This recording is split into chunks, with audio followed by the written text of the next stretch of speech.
अस्सलामुअलैकुम दोस्तों, दरियाए नील की गहराई से फिरऔन के जमाने की ऐसी चीज निकल कर आई कि पूरी दुनिया देखने के लिए दौड़ी चली आई। दरियाए नील के फरज से हाल ही में एक अजीम शान कश्ती बहुत अच्छी हालत में बरामद हुई, जिससे सैकड़ों साल से जारी एक बहस का खात्मा हो गया, जो कि फिरऔन की शानदार कश्तियों के मुतालिक थी। यूनानी मौर्ख हेरोडोटस ने पहली मर्तबा अपनी किताब में इसका जिक्र किया था। हिस्ट्रीज नामी ये किताब 450 कबल मसीह में मंजरे आम पर आई थी।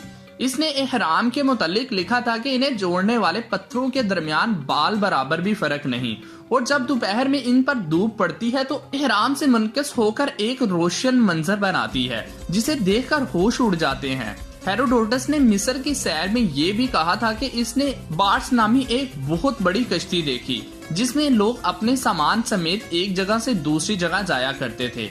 ताहम माहिरीन को इसके सबूत की तलाश थी और नई दरियाफ्त से हेरोडोटस के बयान की तस्दीक हुई है।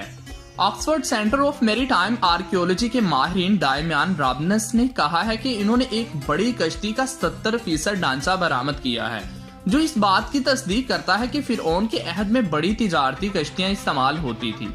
माहिरीन को दरियाए नील से एक टूटी फूटी कश्ती मिली है, जिसे माहिरीन ने शिप 17 का नाम दिया है, जिसकी लंबाई 27 मीटर है। माहिरीन ने दरियाफ्त किया है कि कश्ती के अंदरूनी जानिब ढांचों की साख्त कुछ इस तरह है कि इन पर इंसानी पसलियों का गुमान होता है, और इससे कबल कदीम कश्तियों में ये खदुखाल कभी नहीं देखे गए। दोस्तों, इस वीडियो के मुताल्लिक आपकी क्या राय है, कमेंट सेक्शन में मुझे जरूर बताइएगा। अगर वीडियो अच्छी लगी हो तो वीडियो को लाइक और शेयर जरूर कर दीजिएगा।